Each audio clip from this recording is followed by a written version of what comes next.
La fête d'anniversaire de mariage de mes parents semblait charmante, jusqu'à ce que ma fille se penche vers moi et murmure. « On doit partir maintenant. » Quand je lui ai demandé pourquoi, elle a dit. « Je te le dirai dans la voiture. » Sur le chemin du retour, dans un silence tendu, elle a finalement dit. « Tu n'as vraiment pas remarqué ce qu'il faisait. » Le vrai but de tout ça, c'était. Avant de commencer, dites-nous d'où vous regardez cette histoire. Cliquez sur « J'aime » et abonnez-vous pour plus d'histoires de famille qui vous laisseront sans voix. Commençons. Je m'appelle Sofia Andrade et à 34 ans, je ne m'attendais pas à ce que ma fille de 16 ans me sauve de ma propre famille. Ma relation avec mes parents, Ricardo et Elena Vargas, a toujours été compliquée. Grandir dans leur maison aisée en Nouvelle-Angleterre voulait dire vivre sous de grandes attentes et une affection conditionnelle. Mon père avait bâti de zéro une entreprise de développement immobilier prospère, et ma mère gérait son statut social avec une précision militaire. L'amour venait avec les réussites, et les déceptions, elles, étaient gravées à jamais. Je pensais enfin avoir gagné leur respect quand j'ai épousé Matteo Pérez, le fils d'un des associés de mon père. Mes parents ont adoré Matteo dès le début, son diplôme en commerce, son ambition, son charme dans les soirées mondaines.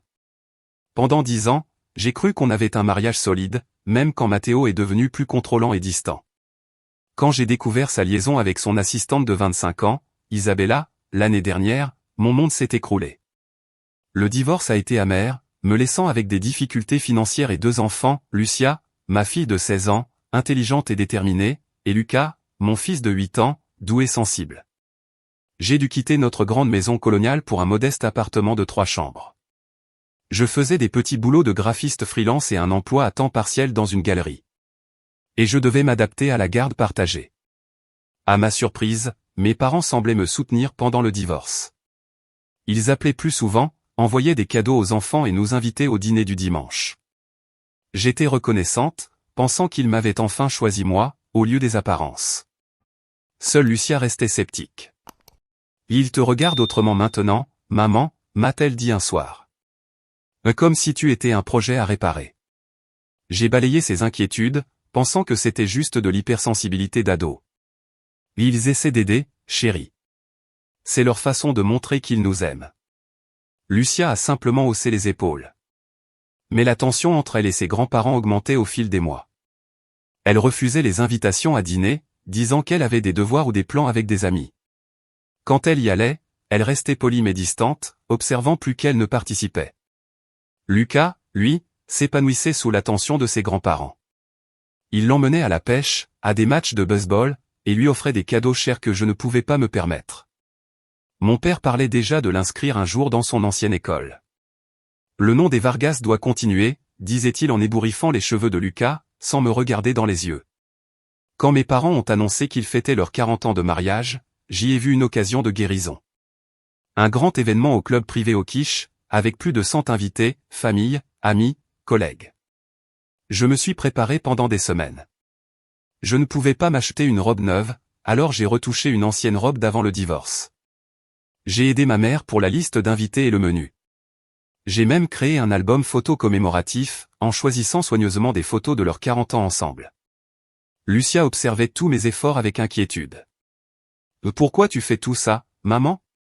Il ne ferait jamais autant pour toi. »« Parce que c'est ce que fait la famille, » ai-je répondu, croyant à mes propres paroles. On se soutient. Le jour de la fête est arrivé, avec un temps parfait de juin. J'ai passé des heures à aider Lucia à se préparer, à la convaincre de porter la robe verte émeraude offerte par ma mère. Juste quelques heures, lui ai-je promis. Ça rendra mamie heureuse. Quand on est arrivé au club, j'ai été soufflé par la décoration. Des roses blanches et des lys sur chaque table, des lustres en cristal au-dessus de la piste de danse, et un quatuor à cordes jouant dans un coin. Mes parents étaient à l'entrée. Mon père, élégant dans son smoking. Ma mère, radieuse dans une robe argentée à paillettes. Ils accueillaient les invités comme des rois. « Ma chère Sofia » a dit ma mère en m'embrassant dans le vide sur les joues. « Tu as l'air à l'aise. »« Et Lucia ? Tu es magnifique dans cette robe. Je savais que cette couleur ferait ressortir tes yeux. » Mon père m'a à peine regardé. Il a directement pris Lucas dans ses bras. « Voilà mon champion. J'ai une place spéciale pour toi à la table principale, à côté de papy. » j'ai ressenti une première gêne. Mais je les chassais. Après tout, c'était leur soirée. La salle s'est vite remplie de visages connus et inconnus, cousins, collègues, amis du club. Je me suis mêlé aux gens, jouant le rôle de la fille modèle, acceptant les condoléances sur mon divorce avec un sourire maîtrisé. Oui, c'était difficile. Mais on s'adapte. Les enfants sont solides. Non, je ne vois personne pour l'instant. Tout semblait bien se passer, jusqu'à ce que je les vois entrer.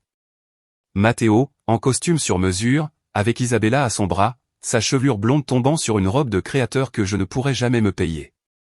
Mon estomac s'est serré. Tu savais qu'il venait, ai-je murmuré à ma belle-sœur Raquel. Elle avait l'air mal à l'aise. Je pensais que tu le savais. Ta mère leur a envoyé une invitation personnelle. Avant que je puisse digérer cette info, mes parents accueillaient Matteo et Isabella à bras ouverts. Mon père a tapé dans le dos de Matteo comme s'il retrouvait un fils perdu. Ma mère complimentait la robe d'Isabella.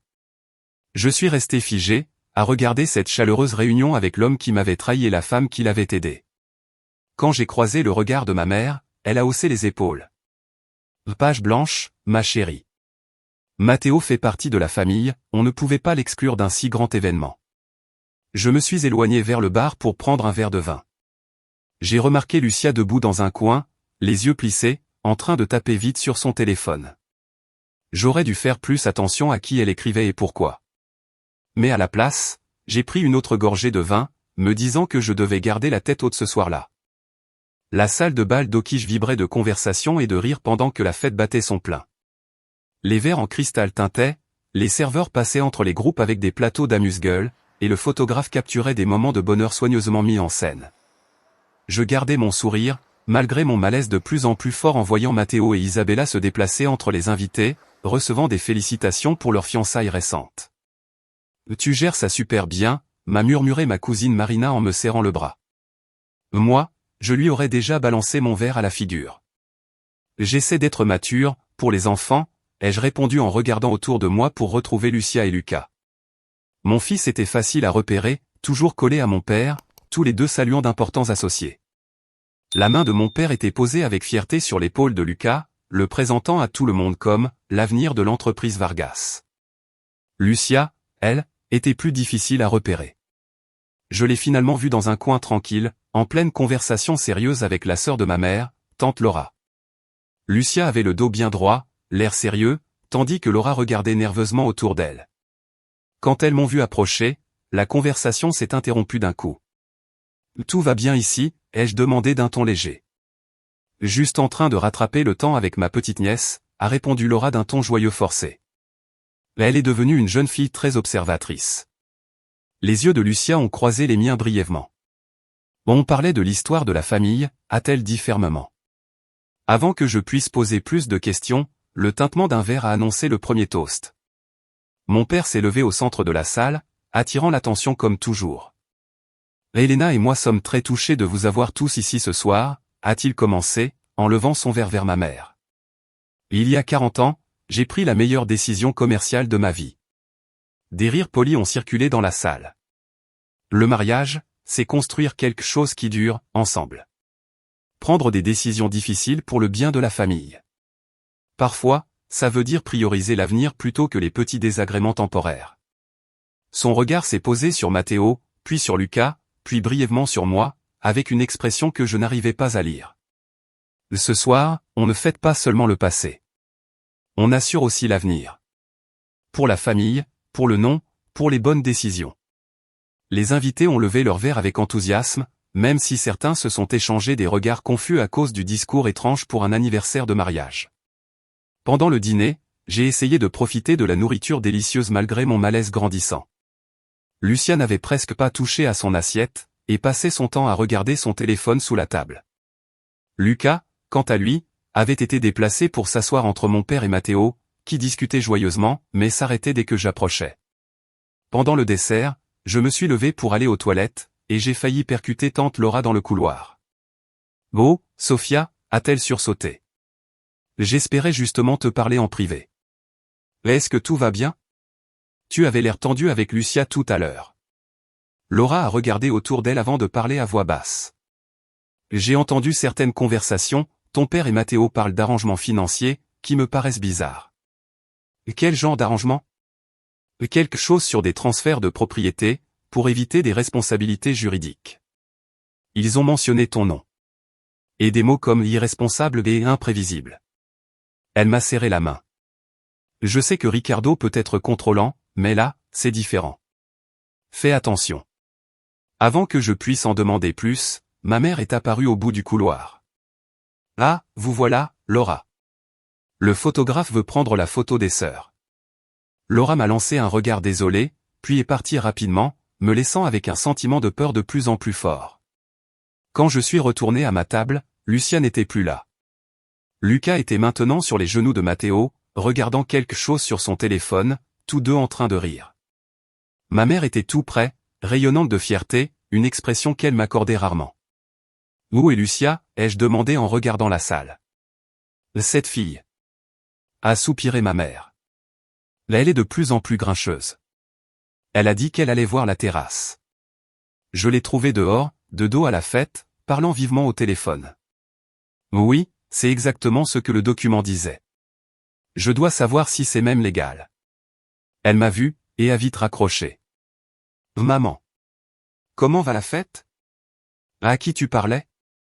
Juste une amie, dit-elle en rangeant son téléphone. Tu as remarqué le temps que papy passe avec Matteo? Probablement juste des discussions d'affaires, ai-je répondu, même si le doute était dans ma voix. Lucia m'a fixé. Maman, tu t'es déjà demandé pourquoi le grand-père garde tous ses papiers de famille dans son bureau? Les titres de propriété, les papiers du testament. De quoi tu parles? Comment tu saurais ce qu'il y a dans son bureau? Elle a hésité. La dernière fois qu'on y est allé, j'avais besoin d'un endroit calme pour réviser. Mamie m'a dit d'utiliser le bureau, vu que papy jouait au golf. Elle a croisé mon regard. J'ai vu des papiers sur son bureau, avec ton nom. Et celui de Matteo. Il y avait des petits drapeaux rouges dessus. Littéralement. Des autocollants rouges pour marquer des sections sur des transferts de biens et la garde. Un frisson m'a parcouru, malgré la chaleur de la nuit. Lucia, ce sont des documents privés. Tu n'aurais pas dû les lire. Même s'ils parlent de toi? De nous, dit-elle, frustrée. Pourquoi ça t'inquiète plus que ce qu'ils planifient? Avant que je puisse répondre, les portes de la terrasse se sont ouvertes. Les serveurs préparaient le gâteau. Lucia m'a regardé longtemps. Regarde-les bien, maman. D'accord? Surtout comment il parle à Matteo. Pendant l'heure qui a suivi, je n'ai fait que ça, observer. Et j'ai remarqué des choses que je n'avais jamais vues avant. La main de mon père sur l'épaule de Matteo, le guidant vers des associés importants. Ma mère montrant à Isabella des bijoux de famille qui m'avaient été promis. La manière naturelle dont Matteo faisait partie de leur cercle, comme si le divorce n'avait jamais eu lieu. Mais ce qui m'a le plus choqué, c'est la façon dont ils plaçaient Lucas entre eux pour les photos. Mon père, Matteo, et mon fils. Et moi, toujours absente. Une image qui reflétait peut-être ce qu'ils voyaient comme la vraie structure de la famille. Puis a commencé la projection de photos sur un grand écran. 40 ans d'amour et de patrimoine, disait la première diapositive. En regardant défiler les photos de mes parents, j'ai remarqué un motif. Mon frère Bruno et sa femme apparaissaient souvent. Matteo était sur beaucoup de photos récentes. Lucas était mis en avant. Mais moi, j'étais presque absente. Et Lucia n'apparaissait que sur 2 photos de groupe. C'était comme s'ils voulaient nous effacer de l'histoire, pendant qu'ils intégraient Matteo de plus en plus. Quand j'ai regardé Lucia, elle m'observait intensément, essayant de voir comment je réagissais. Elle avait remarqué tout ça bien avant moi. Quand la présentation s'est terminée sous des applaudissements, mon père a repris le micro avant de couper le gâteau.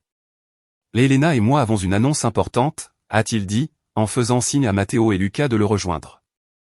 La continuité de la famille a toujours été notre priorité. Aujourd'hui, nous prenons des mesures pour assurer que les traditions et les biens des Vargas restent entre de bonnes mains pour les générations à venir. Je sentis la main de Lucia glisser dans la mienne et me serrer fort. Dans les semaines qui viennent, nous allons finaliser des arrangements pour assurer notre héritage familial par les bons canaux. Les yeux de mon père croisèrent brièvement les miens, avec quelque chose qui ressemblait à de la pitié, avant de se tourner de nouveau vers les invités. Parfois, le choix le plus aimant est de prendre des décisions difficiles pour ceux qui ne comprennent pas ce qui est le mieux. Un murmure parcourut la foule, et Lucia se leva brusquement. Je dois vérifier quelque chose, chuchota-t-elle, en s'éclipsant avant que je puisse l'arrêter. Pendant 20 longues minutes, je suis resté là, angoissé, à répondre mécaniquement aux félicitations des invités qui passaient. Quand Lucia est revenue, son visage était pâle, son expression déterminée. Elle se pencha vers mon oreille, sa voix rapide et sérieuse. « Maman, on doit partir maintenant. »« Bon, on ne peut pas partir comme ça, » lui ai chuchoté, consciente des gens autour. « C'est l'anniversaire de mes parents. Lucas s'amuse bien. » Les yeux de Lucia brillaient avec une intensité inhabituelle. « Maman, fais-moi confiance. On doit partir. Il s'est passé quelque chose? Tu ne te sens pas bien? Je t'expliquerai tout, mais pas ici. » Elle regarda nerveusement Gérardo, l'associé de mon père, qui observait notre conversation. « S'il te plaît, maman, pour une fois, fais-moi confiance sans tout remettre en question. » Le désespoir dans sa voix me fit hésiter. Lucia avait toujours été sensible et perspicace, mais jamais théâtrale ou capricieuse. Si elle insistait autant, il fallait que je l'écoute. « Laisse-moi au moins dire au revoir et récupérer Lucas. »« Fais vite, dit-elle. Et ne laisse pas grand-père te convaincre de rester. » Je me suis dirigé vers Lucas, qui jouait avec ses cousins, consciente des regards curieux. Ma mère m'a intercepté avant que je l'atteigne. « Tu pars déjà, dit-elle en souriant, mais ses yeux étaient froids. La soirée devient intéressante. Lucia ne se sent pas bien, ai-je menti. Je devrais la ramener. En voilà avec ton frère Bruno, il peut la déposer. Toi et Lucas devriez rester pour les annonces importantes. Un frisson m'a parcouru devant son insistance. Quelles annonces? Juste des affaires de famille. Rien d'inquiétant. Elle m'a tapoté le bras, condescendante. Ton père gère tout. C'est bien ce qui m'inquiète, ai-je répondu, passant à côté d'elle pour aller chercher Lucas. Il a protesté quand je lui ai dit qu'on partait. Mais papy a dit qu'il avait une surprise pour moi plus tard. On reviendra un autre jour pour la surprise, ai-je promis, en évitant le regard de mon père au loin. Matteo est soudain apparu, bloquant notre chemin. Tu pars? La soirée est encore jeune, Sophia. Son parfum familier m'a ramené de mauvais souvenirs. Ton père voulait discuter du fonds d'éducation de Lucas. Une autre fois, ai-je dit fermement, remarquant qu'il ne mentionnait que Lucas, pas Lucia. Ne complique pas les choses, dit-il en baissant la voix. C'est important. Tes parents essaient d'assurer l'avenir de Lucas, vu tes difficultés financières. Son regard méprisant s'est attardé sur ma robe, visiblement retouchée. Lucia s'est interposée entre nous. On s'en va. Maintenant. Sa voix était ferme, inattendue. Lucas, prends la main de maman. Alors qu'on sortait en vitesse, j'ai entendu des morceaux de conversation de quelques avocats de mon père près de l'entrée. Le transfert du titre sera facile, une fois la garde modifiée, gardez ça dans la famille, mais pas via la fille, le nom de Matteo dans le trust d'ici la fin du mois. Mon père nous a rejoints à la porte, son expression mêlait inquiétude et déception. Sophia, c'est très inapproprié. On a des invités, et des annonces à faire. Désolé, papa, mais Lucia ne va pas bien. Il a à peine regardé Lucia. Alors laisse-la avec le personnel. Toi et Lucas devez rester pour la partie affaires familiales. Le ton possessif avec lequel il a dit « affaires familiales », en excluant Lucia, m'a fait comprendre le danger. Peut-être pour la première fois de ma vie, je n'ai pas cédé. Tout ça peut attendre. On part. Son visage s'est durci. Voilà exactement le comportement irresponsable qui nous inquiète. Matteo, lui, ne laisse jamais ses sentiments personnels interférer avec les devoirs familiaux. Matteo a laissé ses sentiments personnels dans son assistante, ai-je répondu sèchement. Et pourtant, il reste votre petit préféré. Mon père s'est approché, parlant assez bas pour que Lucas n'entende pas. On essaie de protéger les biens de famille de tes décisions impulsives. Si tu arrêtais de résister, ça pourrait se faire sans douleur. Quel accord, ai-je exigé. Il se redressa, reprenant un air calme alors qu'un autre invité s'approchait. On en parlera quand tu seras plus raisonnable. Matteo et moi avons des projets qui profitent à tout le monde. Surtout à Lucas. Lucia tira sur ma manche. Maman. Maintenant. S'il te plaît. En regardant ma fille dans les yeux, j'ai vu une peur sincère mélangée à de la détermination. Quoi qu'elle ait découvert, ça l'avait vraiment terrifiée. Et ça m'a suffi. J'ai hoché la tête et me suis éloigné de mon père sans dire un mot. J'ai pris mes enfants et on a quitté les portes dorées du club vers la nuit d'été. En marchant jusqu'à la voiture, je ressentais un mélange étrange de peur et de soulagement. Quelque chose n'allait clairement pas dans ma famille. Et j'étais enfin prête à découvrir quoi. L'intérieur de ma Honda Accord ressemblait à un confessionnal pendant qu'on quittait le rond-point du club. Le silence était lourd. Seuls les petits soupirs de Lucas, à l'arrière, brisaient le calme, pendant qu'il jouait avec un souvenir de la fête qu'il avait ramassé. Lucia était assise très droite à côté de moi, les mains serrées sur ses genoux, regardant fixement la route de plus en plus sombre. « Tu vas me dire ce qui se passe ?» ai-je enfin demandé doucement, pour ne pas alerter Lucas. Lucia a jeté un coup d'œil à son frère. « Pas encore. Il n'a pas besoin d'entendre ça. » J'ai hoché la tête, respectant son avis. On a roulé en silence tendu pendant 15 minutes, jusqu'à ce que la tête de Lucas commence à pencher. L'excitation de la fête l'avait épuisé. Une fois ces petits ronflements remplissant l'arrière de la voiture, Lucia s'est redressée. « Arrête-toi quelque part » a-t-elle dit. « Je dois te montrer des trucs sur mon téléphone. » J'ai trouvé un parking tranquille d'un centre commercial vide à 7 heures. J'ai coupé le moteur. La lumière intérieure éclairait le visage concentré de Lucia pendant qu'elle déverrouillait son téléphone. Je me doutais qu'un truc clochait depuis des mois, a-t-elle commencé, sa voix à peine un murmure. La façon dont papy et mamie parlent de toi quand t'es pas là. La manière dont ils s'occupent de Lucas, et m'excluent. Mais je pensais que j'étais peut-être juste parano. Jusqu'à aujourd'hui. Elle a ouvert ses messages. D'abord, il faut que je te dise avec qui je parle. C'est Tata Carmen. Son nom m'a frappé comme une claque. Carmen, la sœur cadette de mon père, avait été bannie de la famille il y a 15 ans après une dispute sur son héritage. Papa disait qu'elle était instable et avide. On n'avait plus eu de contact avec elle depuis. Comment tu l'as retrouvée? Sur Instagram, il y a 3 mois. Je l'ai contactée à cause de toi. Lucia hésita. Parce que la façon dont papy te traite m'a rappelé les histoires que j'ai lues sur lui et Carmen. Elle me montra son téléphone, plein d'échanges de messages. Elle m'a averti que papy et mamie pourraient essayer de manipuler encore une fois la famille. Elle m'a dit de faire attention à certains signes. Par exemple, s'il se mêlait trop de la garde ou s'il s'intéressait bizarrement à tes finances. Je lisais les messages, le cœur lourd. Les mises en garde de Carmen, et les réponses de plus en plus inquiètes de Lucia. Voilà pourquoi j'ai commencé à tout surveiller de près. Mais aujourd'hui, j'en ai eu la confirmation. Sa voix tremblait un peu. Quand j'ai disparu pendant la fête, je suis allé dans le bureau de papy au club. Il garde une mallette là-bas. J'avais entendu Matteo et lui parler de papier, je voulais voir de quoi il s'agissait. Lucia, tu ne peux pas fouiller dans des documents privés, ai-je dit, même si j'étais secrètement impressionné par son courage. Maman, ils veulent tout te prendre. Ses yeux se remplirent de larmes.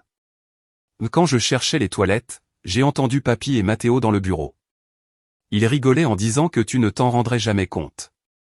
C'est là que j'ai décidé de fouiller. Elle reprit son téléphone et ouvrit ses photos.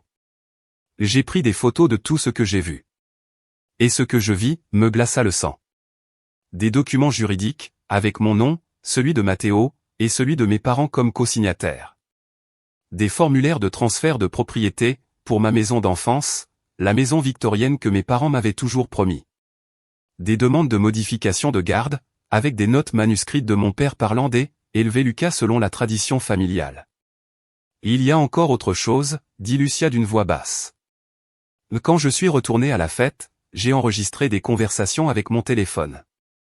Je l'avais gardé dans ma poche, micro vers l'extérieur. Elle lança un enregistrement. On entendait clairement la voix de mon père. Matteo comprend ce qu'il faut pour maintenir le nom des Vargas. Sofia a toujours été trop émotive, trop indépendante. Ce divorce nous donne l'occasion de tout restructurer comme il faut. La voix de Matteo répondit. Merci de votre confiance, Ricardo. Avec la maison à mon nom, comme père gardien de Lucas, on peut assurer la bonne gestion des biens et des traditions. Sofia la vendrait juste pour financer un de ses projets artistiques. La voix de ma mère s'ajouta. On a toujours été inquiet pour le jugement de Sofia. Tu te souviens du professeur inapproprié avec qui elle sortait à la fac? Ou quand elle voulait être photographe? Dieu merci, tu es resté proche de nous, Matteo. Même après le divorce, tu restes le fils qu'on a toujours voulu. Mes yeux se remplirent de larmes pendant que l'enregistrement continuait. Il parlait de contester le divorce pour récupérer plus d'actifs, de construire un dossier pour obtenir plus de garde sur Lucas, et d'exclure Lucia, qu'il jugeait, trop comme sa mère, car elle posait trop de questions. Ils disent aussi des choses à Lucas, ajouta doucement Lucia. Des petites phrases quand tu n'es pas là. Mamie lui a dit que s'il vivait avec papa, il pourrait aller dans des écoles spéciales, avoir plus d'opportunités. Que toi, tu le ralentissais. La trahison était si forte que j'avais du mal à respirer. Mes propres parents, en complot avec mon ex-mari, pour me prendre mon fils, mon héritage. Et ils avaient organisé tout ça dans leur fête d'anniversaire. Comme couverture.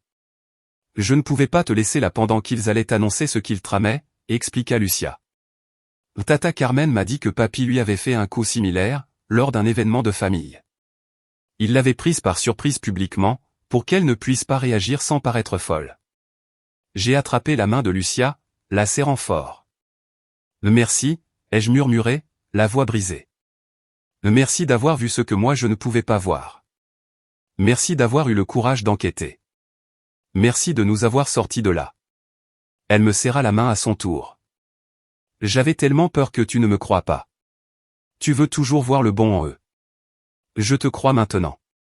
J'ai démarré la voiture, mes mains tremblaient. Rentrons.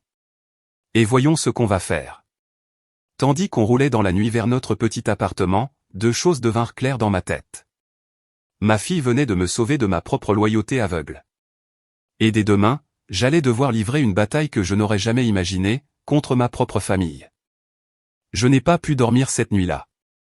Après avoir couché Lucas, j'ai passé des heures assise à la table de la cuisine avec Lucia, à revoir toutes les preuves qu'elle avait collectées et à chercher plus d'informations. Vers minuit, elle a fini par s'endormir, affalée sur le canapé, son téléphone encore dans la main. Je l'ai couverte avec une couverture, admirant sa force et sa maturité. Seul, avec mes pensées, j'ai allumé mon ordinateur portable et commencé mes propres recherches. D'abord, je suis allé voir une vieille adresse mail que j'avais partagée avec Matteo pendant notre mariage. Il n'avait jamais changé le mot de passe, pensant sans doute que je ne m'en servais plus. Dans le dossier des brouillons, où il écrivait souvent des notes pour lui-même, j'ai trouvé des messages résumant ses discussions avec mon père. Ricardo est d'accord pour que le transfert de propriété se fasse avant la rentrée scolaire. La modification de la garde suivra. Sofia est distraite avec son boulot à la galerie. Elle ne verra rien venir. Un autre brouillon, daté de 3 jours avant la fête. La fête d'anniversaire est l'occasion parfaite pour annoncer les arrangements. Elena s'inquiète de la réaction de Sofia, mais Ricardo pense que la pression familiale suffira pour la faire accepter. Mes mains tremblaient.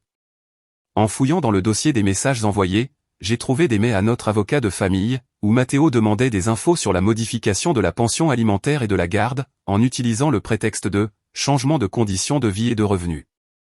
À 2 heures du matin, poussé par l'insomnie et la rage, j'ai fait quelque chose que je n'avais pas fait depuis 15 ans. J'ai recherché Carmen Vargas en ligne. J'ai trouvé ses coordonnées grâce à son site professionnel. Sans réfléchir, je lui ai envoyé un message. Carmen, c'est Sofia. Lucia m'a tout montré. J'ai besoin de te parler de papa. À ma surprise, elle a répondu presque aussitôt. J'attendais cet appel depuis des années. Est-ce que tu es dans un endroit sûr pour parler? On a parlé pendant plus d'1 heure. Carmen m'a raconté son histoire. Comment mon père l'avait manipulée pour la priver de son héritage.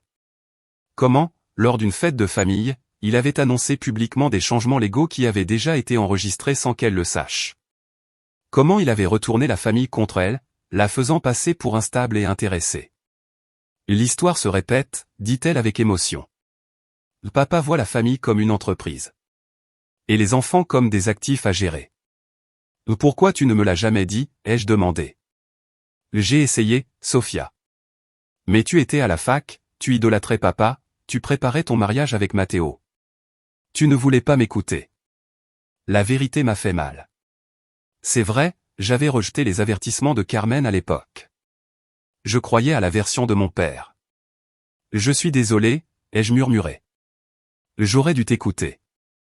Ce qui compte, c'est que tu écoutes maintenant, a-t-elle répondu. Et que tu as Lucia. Cette fille est incroyable. Courageuse. Clairvoyante. Fidèle. Quand elle m'a contacté, je me suis reconnu en elle, avant que papa me brise. Avant de raccrocher, Carmen m'a donné des conseils concrets et le nom d'une avocate. Documente tout. Ne les affronte jamais seul. Et surtout, ne signe rien. Au lever du jour, j'ai appelé mon frère Bruno, qui vit à l'autre bout du pays. Il avait toujours gardé ses distances avec le drame familial. À ma surprise, il a confirmé beaucoup de choses que Lucia et Carmen m'avaient dites. J'ai entendu papa et Matteo discuter de transfert de biens, a-t-il admis, à contre-cœur. Je ne savais pas comment t'en parler. Papa disait que c'était pour des raisons fiscales, que ça bénéficierait à tout le monde. Y compris à moi, ai-je demandé, amer.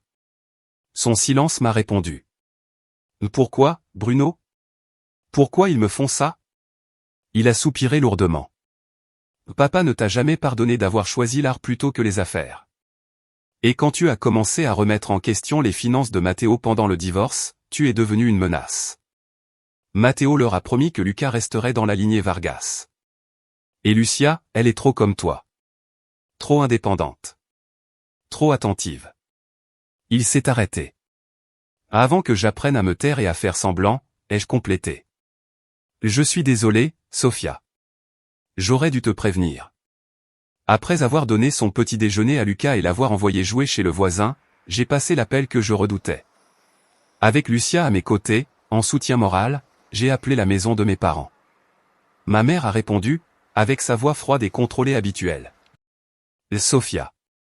Ton comportement d'hier était totalement inacceptable. Ton père est très déçu. Passe-le-moi. Je veux parler aux deux. Un instant plus tard, la voix autoritaire de mon père est arrivée au téléphone. J'espère que tu appelles pour t'excuser de ce spectacle honteux. En fait, j'appelle pour parler des documents que toi et Matteo préparez. Les transferts de biens. Les modifications de garde. Les changements dans le testament. Le silence a tout confirmé. Ce sont des affaires privées de famille, a fini par dire mon père, d'un ton dur. Des affaires qui ne te concerneraient pas si tu avais fait de meilleurs choix dans ta vie. Mais elles me concernent directement, car elles touchent mes enfants et mon héritage. Un héritage, c'est un privilège. Pas un droit, a coupé ma mère. Ton père a gagné tout ce que nous avons. Il a la sagesse pour décider comment le répartir. En le donnant à mon ex-mari? En m'aidant à perdre la garde de mon fils? Ne sois pas dramatique, a rejeté mon père. On fait juste en sorte que les biens restent entre de bonnes mains.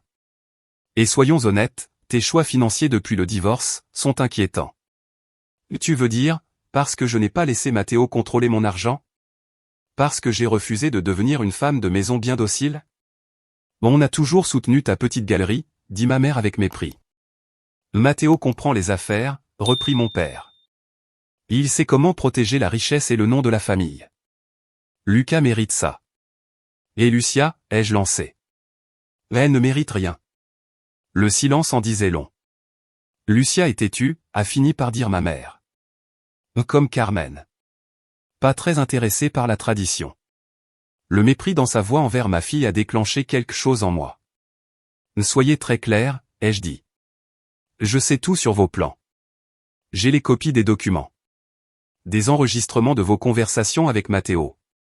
Des témoins. Tu es hystérique, cracha mon père. Voilà pourquoi on devait agir. Ton instabilité. Comme avec Carmen, les jeux coupés. Le silence choqué m'a prouvé que j'avais touché juste. J'ai parlé à Carmen, ai-je poursuivi. Et à Bruno. Je sais que ce n'est pas la première fois que vous manipulez la famille pour voler leur héritage. Tu parles avec Carmen, s'emporta mon père. C'est un gratte instable? Assez, les jeux interrompus. Demain, je rencontre une avocate. Désormais, toute communication passera par elle. Et dites pareil à Matteo. Tu fais une grave erreur, m'a averti mon père. On essaie de t'aider. Non, papa. Tu essaies de me contrôler. Comme toujours. Mais c'est fini. J'ai raccroché, et me suis tourné vers Lucia. Ses yeux brillaient de peur et de fierté. Et qu'est-ce qu'on fait maintenant, demanda-t-elle doucement. Je l'ai prise dans mes bras, puis j'ai puisé dans son courage. Maintenant, on se bat. Pas seulement pour notre argent. Mais pour notre liberté. Pendant que je tenais ma fille dans mes bras, j'ai senti quelque chose changer en moi. Toutes ces années passées à chercher l'approbation de mes parents, se transformaient enfin en une volonté de protéger ce qui comptait vraiment. Mes enfants, et ma dignité. Le lendemain matin, j'ai contacté Jimena Rio, l'avocate que Carmen m'avait recommandée. Contrairement aux avocats qui avaient géré mon divorce des hommes proches de mon père et amis de longue date de Matteo, Jimena n'avait aucun lien avec la famille Vargas. Son cabinet était modeste, mais professionnel. Elle parlait de manière directe, et elle se moquait des noms de familles célèbres ou des statuts sociaux. Ta situation n'est pas rare, m'a-t-elle dit après avoir lu les preuves que Lucia avait rassemblées et mes propres découvertes.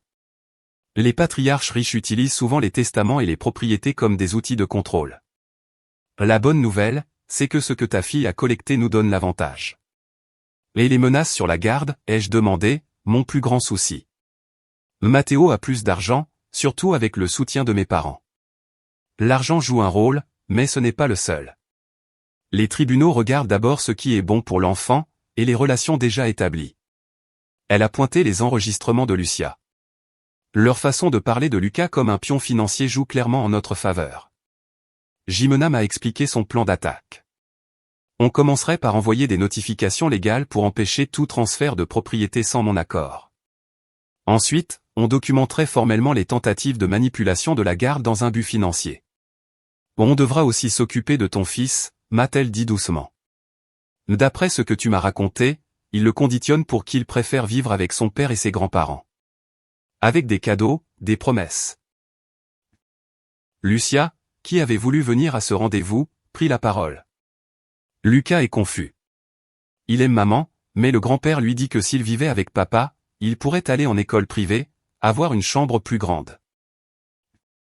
Jimena a hoché la tête. Les enfants sont sensibles, mais très influençables. La thérapie familiale peut l'aider à comprendre ce qui se passe, avec des mots adaptés à son âge.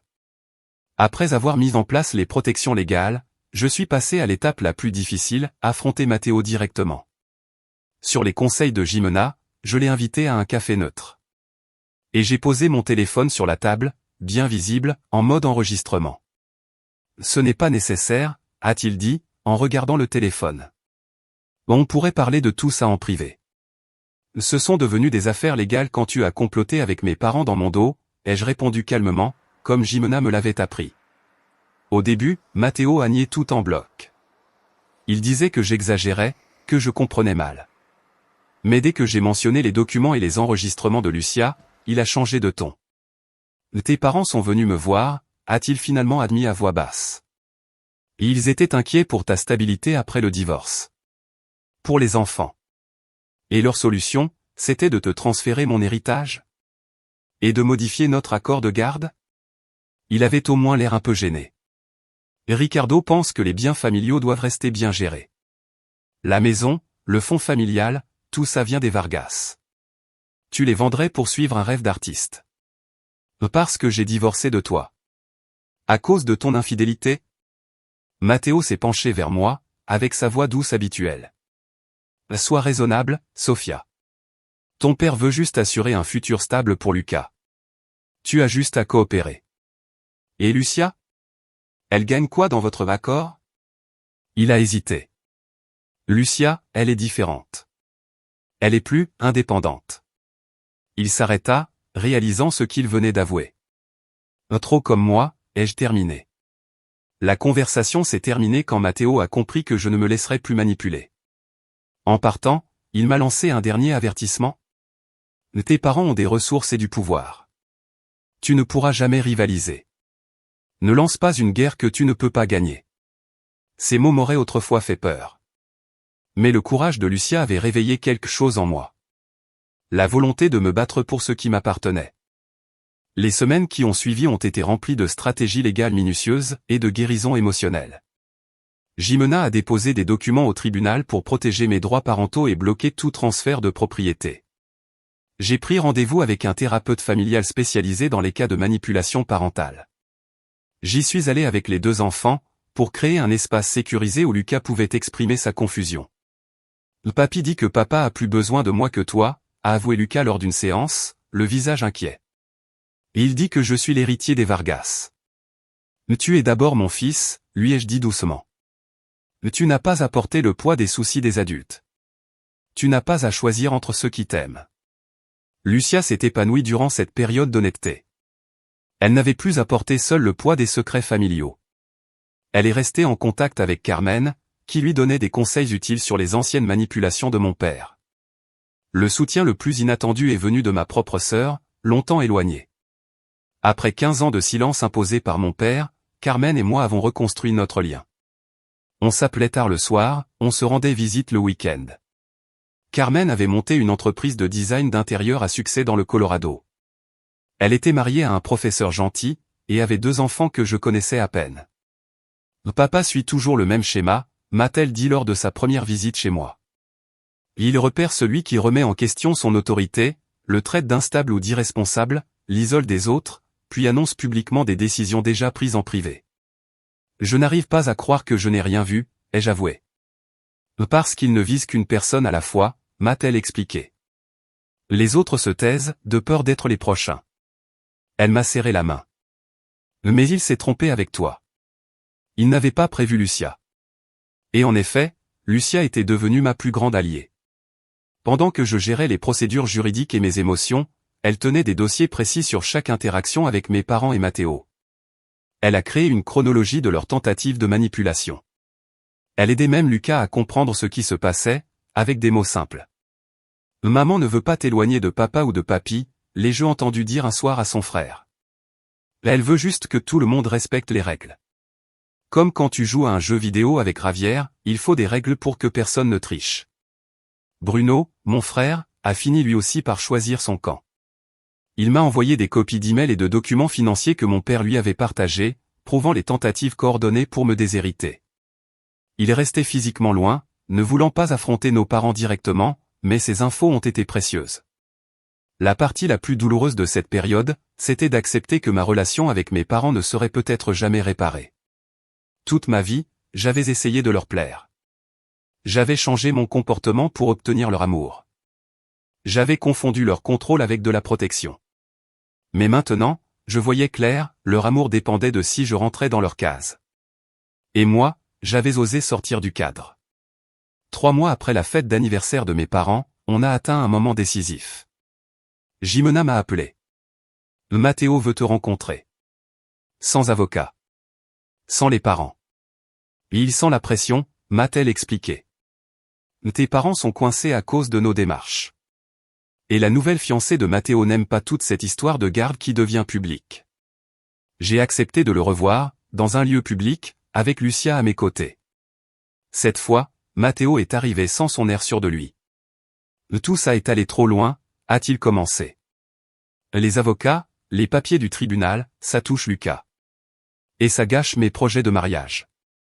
Tu veux dire, ça dérange tes nouveaux beaux-parents, murmura Lucia. Matteo lui lança un regard noir. Je suis prêt à retirer mon nom des documents de propriété, et à respecter l'accord de garde actuel. En échange, tu retires tes accusations de manipulation parentale. Je le fixais. Cet homme, que j'avais aimé, père de mes enfants, était prêt à utiliser notre fils pour gagner de l'argent. Pourquoi ce changement soudain, ai-je demandé. Il détourna les yeux. Isabella pense que ça fait mauvais genre. Ses parents n'aiment pas les conflits familiaux dans lesquels elle va se marier. Autrement dit, ses futurs beaux-parents avaient des principes que lui-même ne respectait pas. Je réfléchirai, ai-je dit. Mais je veux tout par écrit. Et l'accord doit inclure les droits d'héritage pour les 2 enfants. Pendant qu'on discutait les détails, j'ai réalisé quelque chose. Pour la première fois, je parlais à Matteo en égal. Je n'étais plus la femme soumise qui acceptait tout pendant 10 ans. Plus tard cette semaine-là, on a eu une séance de thérapie familiale avec Lucas. Avec l'aide de la thérapeute, Matteo et moi avons expliqué à Lucas qu'on avait réglé nos disputes. Et qu'on serait toujours ses parents, sans qu'il ait à choisir ou à s'inquiéter. Ça veut dire que papy ne sera plus fâché contre maman, a demandé Lucas, révélant à quel point il avait senti les tensions. Tes grands-parents et moi, on n'est pas d'accord sur certaines choses, ai-je expliqué doucement. Mais ça ne change rien à l'amour qu'on te porte. Ce n'était pas toute la vérité. Mais c'était ce qu'un enfant de 8 ans pouvait entendre. Le grand règlement de compte avec mes parents viendrait plus tard. 6 mois après la fête d'anniversaire de mes parents, on s'est tous retrouvés dans la salle de réunion du cabinet de Jimena. C'était une scène que je n'aurais jamais imaginée un an plus tôt.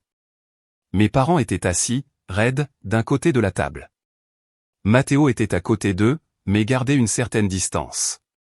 Carmen était assise à côté de moi, silencieuse mais présente pour me soutenir. Et Lucia était en bout de table, droite et calme, ses dossiers de preuves parfaitement rangés devant elle. Jimena avait organisé cette réunion comme l'étape finale pour régler le conflit familial. Matteo s'était retiré des plans de mes parents. Bruno avait fourni des documents supplémentaires. On avait maintenant un dossier solide, tentative de manipulation financière, d'aliénation parentale, abus de pouvoir. Avant même que la réunion commence, mon père a parlé, avec son ton autoritaire habituel. Je tiens à dire que je m'oppose à la présence de Carmen. Ce n'est pas son affaire. Carmen fait partie de la famille, ai-je répondu simplement. Et son expérience avec vos manipulations financières est directement liée à tout ça. Ma mère a essuyé de fausses larmes. Je ne comprends pas comment on en est arrivé là.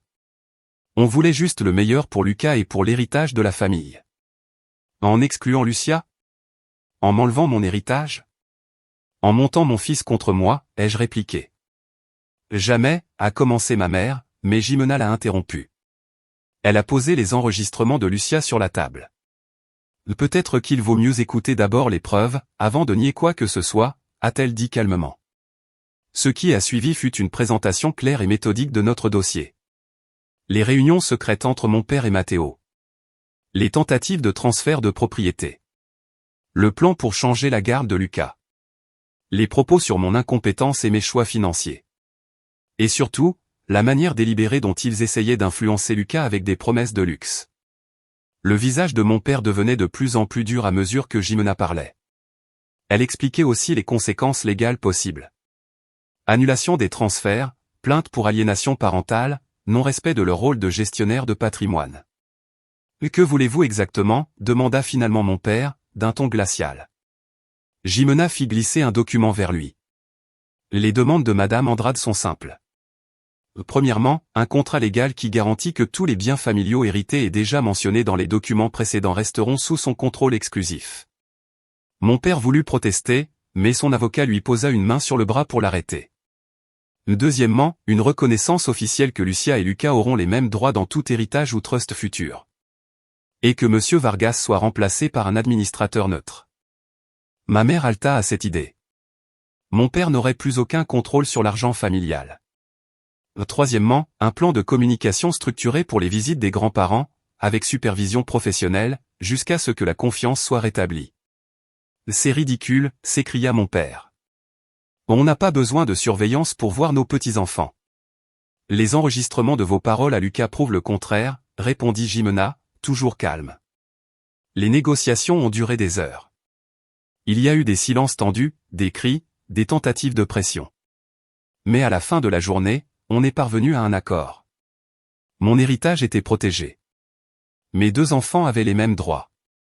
Et mes parents étaient limités dans leur ingérence dans nos vies. Alors qu'on s'apprêtait à partir, mon père a tenté une dernière fois d'avoir le dessus. J'espère que tu es fière, Sophia. Cette vengeance a détruit des relations qui ne seront peut-être jamais réparées. Lucia, restée calme tout le long, a enfin parlé. Papy, avec tout le respect que je te dois. C'est toi qui as détruit ces relations en décidant que maman et moi n'étions pas importantes. Nous, on ne fait que mettre des conséquences sur tes choix. Son calme, sa vérité, ont flotté dans la salle pendant qu'on quittait la pièce, laissant mes parents face à l'échec de leur manipulation. Les mois qui ont suivi ont apporté beaucoup de changements. Avec mon héritage en sécurité, j'ai pu acheter une petite maison confortable, avec de la place pour mes 2 enfants. J'ai quitté mon emploi à temps partiel à la galerie pour en devenir la directrice. j'ai retrouvé une stabilité financière et créative que j'avais perdue pendant mon mariage. Lucia s'est épanouie. Libérée du poids des secrets, elle s'est rapprochée de sa tante Carmen et de ses cousins. Elle souriait plus, riait plus. Elle respirait enfin. Lucas, lui, s'est peu à peu adapté à notre nouvelle vie. Une fois la menace de garde disparue, il a pu retrouver sa légèreté d'enfant. La relation avec mes parents est entrée dans une longue phase de réparation. Les visites supervisées ont commencé lentement. Petit à petit, à force de respect, elles ont été prolongées. Mon père a été celui qui a le plus résisté. Il testait les limites, faisait des cadeaux à Lucas, essayait d'obtenir son affection avec des promesses. Mais on tenait bon. Et avec le temps, il s'est calmé. Matteo, étonnamment, est devenu un père plus présent. Sans l'influence de mes parents, il a commencé à passer du vrai temps avec les enfants. Même avec Lucia, qu'il avait longtemps négligée. Un an après cette fameuse fête d'anniversaire, Lucia et moi étions assises sur le porche de notre maison. On regardait le soleil se coucher. On repensait à tout ce qu'on avait traversé. « Tu crois que papy et mamie changeront un jour pour de vrai ?» m'a-t-elle demandé. J'ai réfléchi. Les gens changent rarement au fond, surtout à leur âge. Mais ils peuvent changer leur comportement quand on leur montre qu'ils n'ont pas le choix. Je comprends pas pourquoi ils ont fait tout ça. Ils ont plus d'argent qu'ils ne pourront jamais dépenser. Pourquoi vouloir te voler le tien? Ce n'était pas pour l'argent, lui ai-je expliqué. C'était pour le contrôle. Pour me punir de ne pas faire ce qu'ils voulaient. D'avoir divorcé. D'avoir suivi ma passion. De t'avoir élevé pour que tu sois libre. Lucia a hoché la tête. Je suis contente qu'on se soit battu. On n'aurait jamais gagné sans toi, lui ai-je dit, le cœur rempli de fierté. Ton regard, ton courage, ta loyauté, tu nous as sauvés, Lucia. Elle a souri, un peu gênée. J'ai juste fait attention. Et c'est exactement ce qu'il n'attendait pas. Que l'une d'entre nous regarde de plus près. Je lui ai serré la main. La plus grande leçon de tout ça, c'est, fais confiance à ton instinct. Quand quelque chose te semble bizarre, c'est que ça l'est souvent. Même si tout le monde autour agit comme si c'était normal. On est resté là, en silence, à savourer notre paix retrouvée. Ce chapitre douloureux nous avait libérés. Pendant des années, j'avais défini ma valeur selon l'amour de mes parents ou les compliments de Matteo. Maintenant, je connaissais ma propre force. Je voyais la résilience de mes enfants. Et je sentais la puissance des liens qu'on choisit, comme avec Carmen. L'héritage que j'avais protégé était important. Mais le vrai héritage que je voulais transmettre à Lucia et Lucas, c'était la force de choisir leurs propres valeurs. De se libérer des attentes et des manipulations. En regardant ma fille lucide, courageuse, et fidèle à elle-même, je savais que cet héritage avait déjà commencé à grandir. « Qu'est-ce que tu as appris, toi, de tout ça ?» lui ai-je demandé. Lucia a réfléchi un instant. « Que la famille, ce n'est pas que le sang ou les noms. C'est ceux qui sont là pour toi. Ceux qui te disent la vérité, même si c'est dur à entendre. » La nuit tombait. Et je pensais à toutes les fois où on ignore ce qui est juste devant nos yeux. À quel point on doute de ceux qu'on devrait le plus écouter. Ma fille avait vu ce que je ne pouvais pas voir. Et grâce à sa clarté, elle nous avait sauvés.